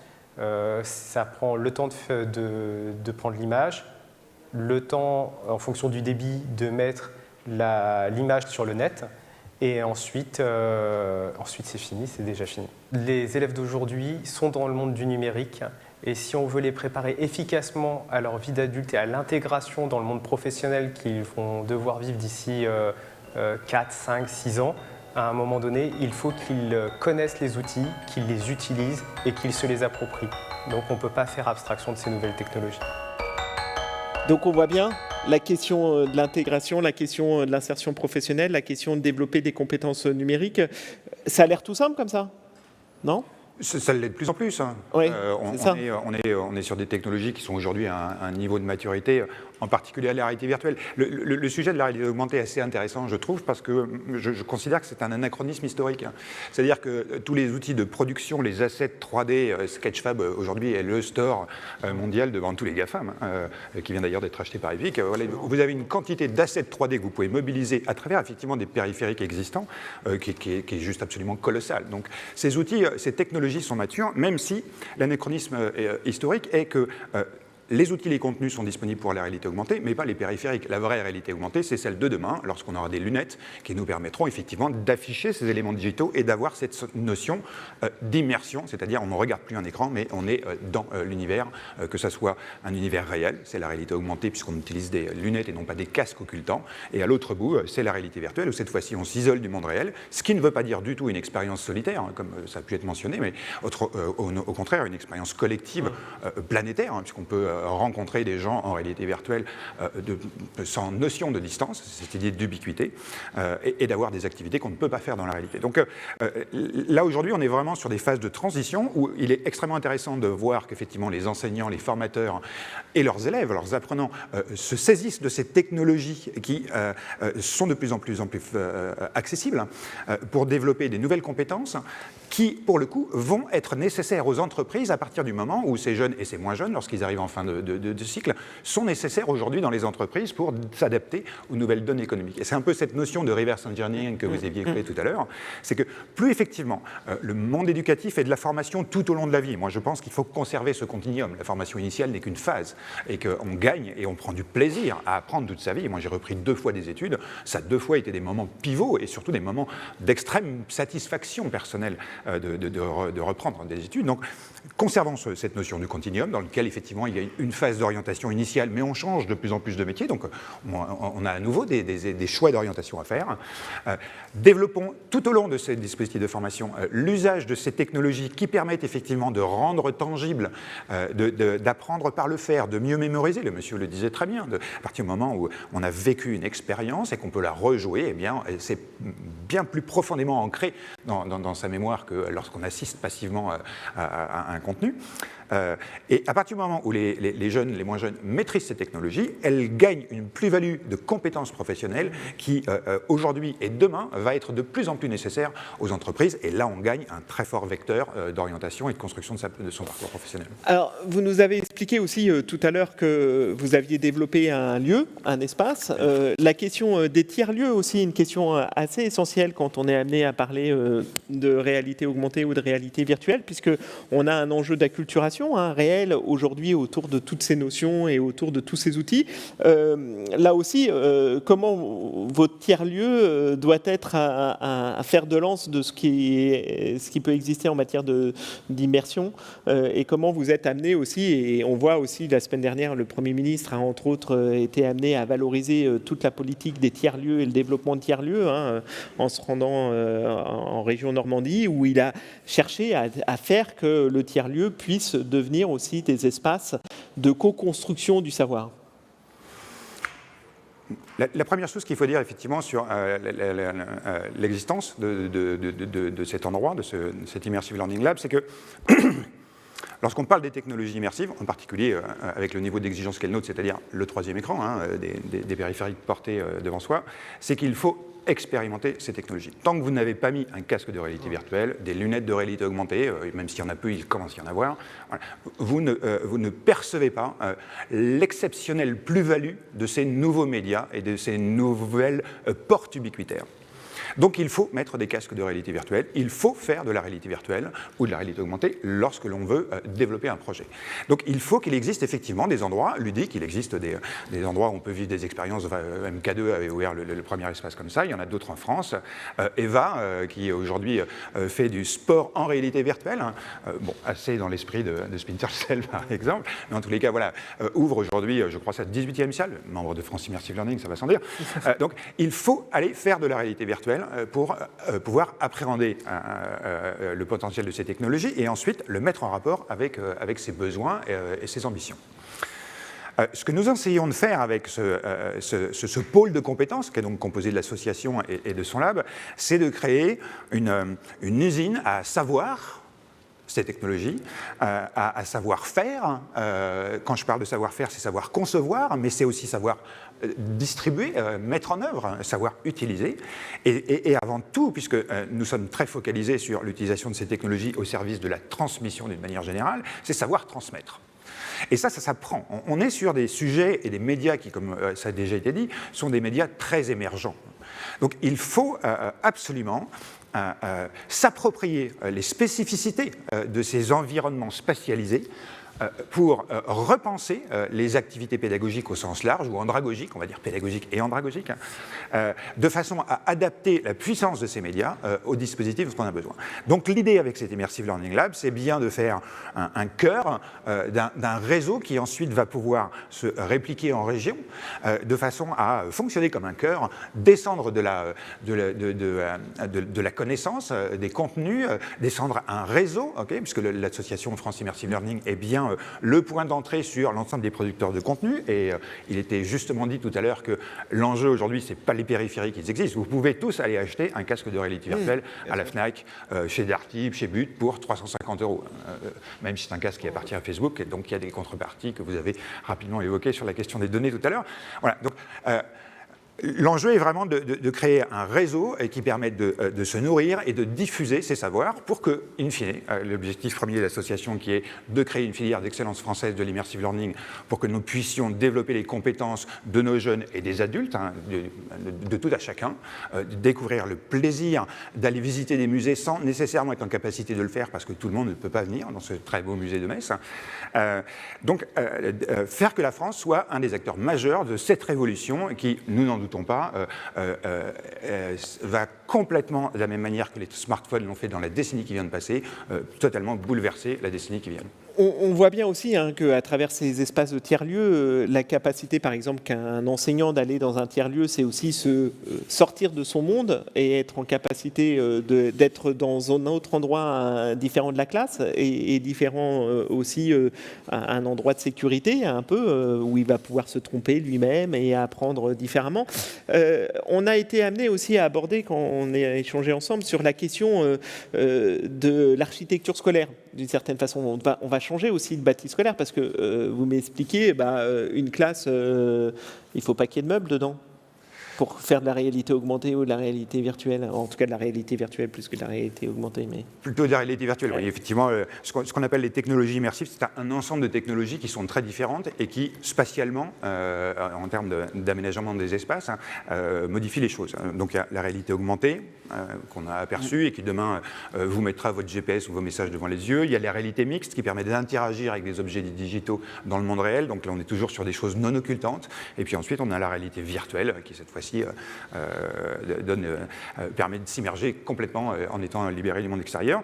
Et là, à chaque fois, ce sont des constructions pédagogiques qui sont différentes, parce que ce sont des médias qui sont différentes et ce sont des organisations spatiales qui sont différentes. On doit rajouter dans ce qu'on appelle le continuum de Milgram, qui permet de classifier ces technologies, la vidéo 360, qui est un formidable média qui permet, d'ici à la fin de l'année, le studio Félix Paul, qui est un formidable studio québécois, va permettre à tout chacun, en 360 degrés stéréoscopique, c'est-à-dire en relief naturel, d'être au bout du bras télescopique de la station ISS et de voir la même expérience que celle d'un astronaute. Sauf que vous n'êtes pas monté dans une fusée et que vous n'êtes pas en apesanteur. Mais on est là dans une quasi-réalité qui nous est physiquement inaccessible et qui devient là parfaitement tangible.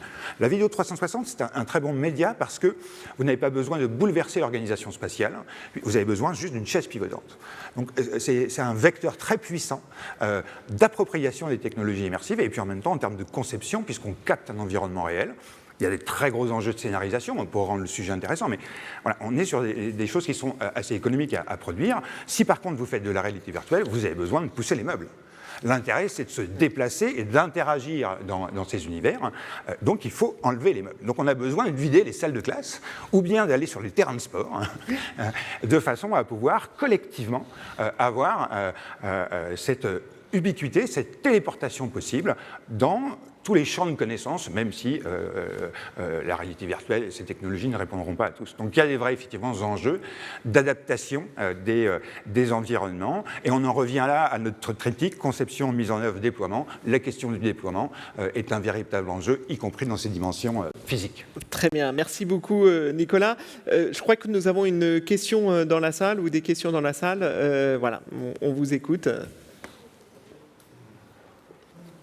Allô, oui, bonjour. Bonjour. Stéphane Juffet, CEO de la société Bimersive. J'ai remarqué depuis le début de cette table ronde, j'ai pas trop entendu parler de se baser sur les usages des adolescents d'aujourd'hui.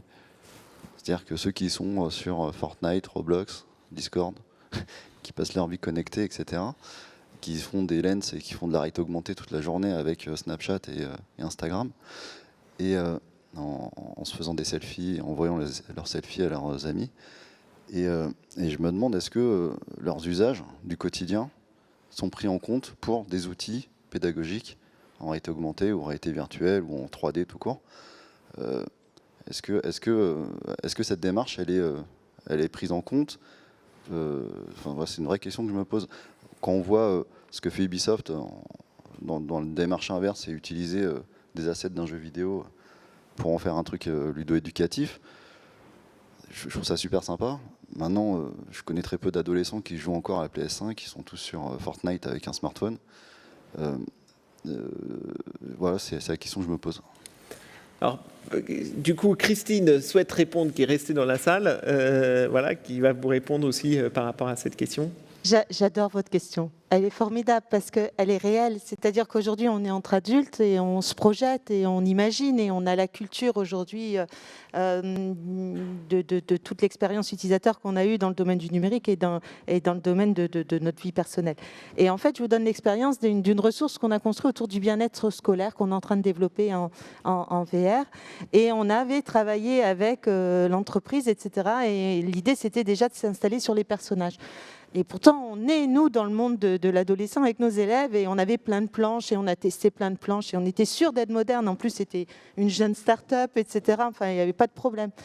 Par contre, on est en co-construction. On a été montrer ces personnages aux élèves. Et puis, c'est des profs qui vont demander. Alors, les élèves disent « Ah oui, ben, on vous aime bien, monsieur. C'est sympa, vos personnages, etc. » Mais c'est has-been, hein. Alors qu'on était en train de réfléchir à quelque chose pour eux. Et donc, ils ont une perception du monde de la VR ou de ce dont. En plus, ce qui est très intéressant, c'est que nos jeunes savent ce qu'ils veulent et ils savent de quoi ils ont besoin. Ils sont très lucides sur les pratiques qu'ils ont. Alors, on verra les questions éthiques, hein, mais en tout cas, ils sont même lucides sur la question de la donnée, etc. Ils ont une culture du numérique qui est très intéressante. Ils se projettent. Et en fait, on a reconstruit toutes nos planches et on est revenu avec notre copie à plusieurs reprises. Et un jour, ils ont dit, ça, OK, ça nous convient. On ira faire les les activités que vous nous proposez parce que vous êtes bien dans le monde dans lequel aujourd'hui on est. Donc il y a la question de la culture qui a été abordée à la première table ronde qui est essentielle. C'est la culture du monde de la jeunesse d'aujourd'hui. Et on est vraiment à bien intégrer cela dans les représentations qu'ils ont, dans les schémas. Et aussi, ça a été abordé dans les valeurs qu'ils souhaitent porter sur la société de demain. Et tout ça, on l'a par le biais des jeux vidéo, des situations immersives. On ne peut pas aller sur n'importe quoi avec nos jeunes. Ils ont vraiment des avis extrêmement construits sur la société qu'ils voudraient qu'on leur propose. Et donc sur l'environnement immersif qu'on doit leur proposer pour les mettre en situation d'apprenant. Si je peux me permettre de faire deux compléments à la question de Stéphane. Moi, je travaille sur ces questions depuis 2016, ce qui commence à faire un peu. Et dans le domaine de la réalité virtuelle, il y a dans cette salle et dans l'écosystème français des anciens. Je suis plutôt un genou dans l'affaire de ce point de vue-là. Jusqu'à présent, jusqu'avant le Covid, qui a quand même été un grand moment de pivot, comme vous le disiez très bien, madame, sur de nouvelles pratiques, on a quand même passé beaucoup de temps à essayer de convaincre des adultes que ces technologies vont être adoptées en une fraction de seconde par les jeunes qui sont, et les moins jeunes, qui sont l'objectif de formation de l'éducation nationale et de l'enseignement supérieur. Donc maintenant, les choses sont en train de changer et c'est plutôt une bonne nouvelle. On va pouvoir effectivement commencer à développer des pratiques destinées à ces publics-là. Et on reçoit énormément de monde au lab. Et très souvent, je reçois des parents qui essayent la réalité virtuelle.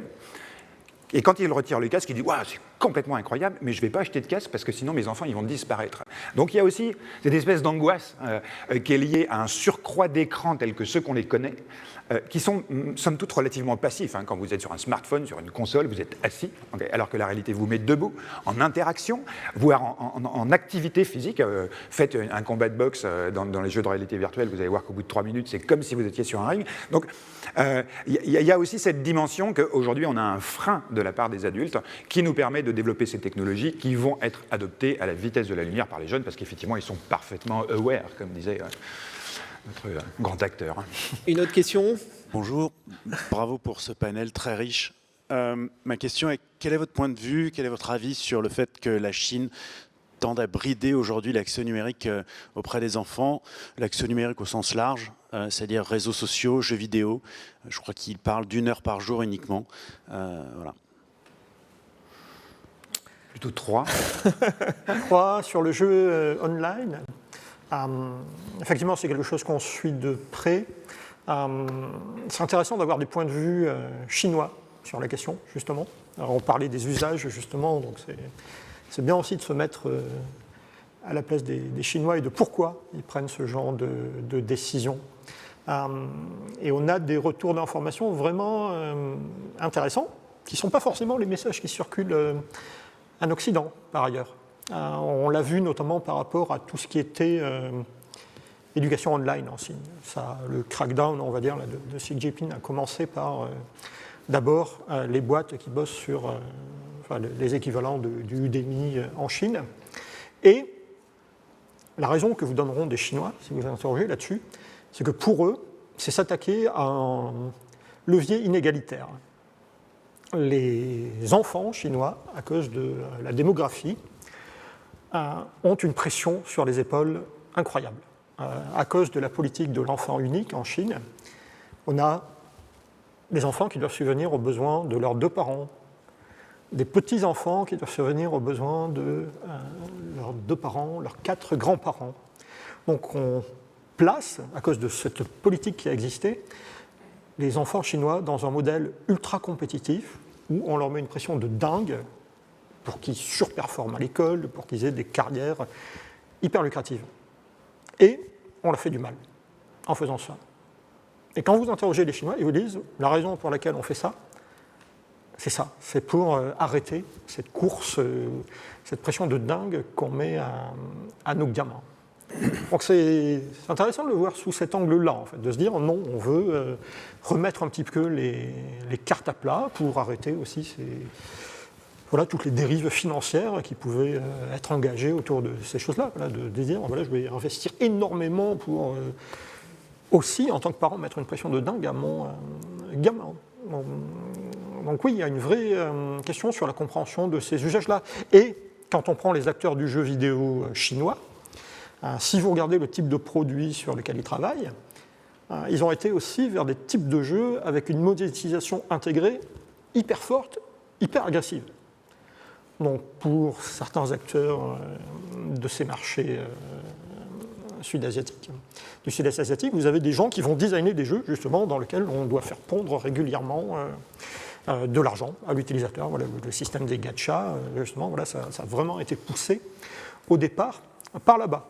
Et là aussi, on a une dérive qui impacte les ménages du quotidien, dont le crackdown de Xi Jinping vise aussi à mettre en frein à ces choses-là. Donc il y a plein de paramètres qu'on ne voit pas forcément en Occident. C'est le jeu vidéo, mais aussi plein de pratiques associées au jeu vidéo. Voilà, la monétisation autour du jeu vidéo, la pression qui peut être liée à le temps et l'utilisation du temps que je laisse à mes enfants. Voilà, c'est tous ces paramètres qui amènent à ce genre de décision. Je vous dirais, on est créateurs, on est aussi parents, nous-mêmes aussi au quotidien. Donc on parlait de quête du sens et de responsabilité, mais oui, voilà, vous aurez peut-être des cultures d'entreprise différentes d'une boîte à l'autre. Tous les gens ne sont peut-être pas complètement alignés, mais comme dans n'importe quel type de business, voilà, vous avez des acteurs aussi qui sont peut-être plus ou moins bien intentionnés. Nous, en tout cas, voilà, on essaiera de mettre en place un certain nombre de choses pour prévenir certaines... Merci Olivier, parce que je pense que c'était un éclairage qu'on n'attendait pas spécialement face à la question qui pouvait être posée. Et donc, je tenais à vous remercier, à l'ensemble des panélistes. Merci à Alexandre Michelin, un vieux complice, d'avoir permis l'organisation de cette table ronde autour de l'éducation. Et on voit le potentiel réel aujourd'hui à travers ces environnements immersifs et la capacité aussi à développer de nouveaux usages, de nouvelles pratiques pédagogiques et aussi sûrement faire que la réussite des élèves soit meilleure et garantisse une meilleure insertion professionnelle. Merci vraiment à tout le monde d'avoir participé, à ceux qui ont regardé, à ceux qui étaient présents autour de la table ronde, à ceux qui étaient dans la salle et puis sûrement à l'occasion de continuer à échanger sur tous ces enjeux. Bonne continuation. Merci à vous.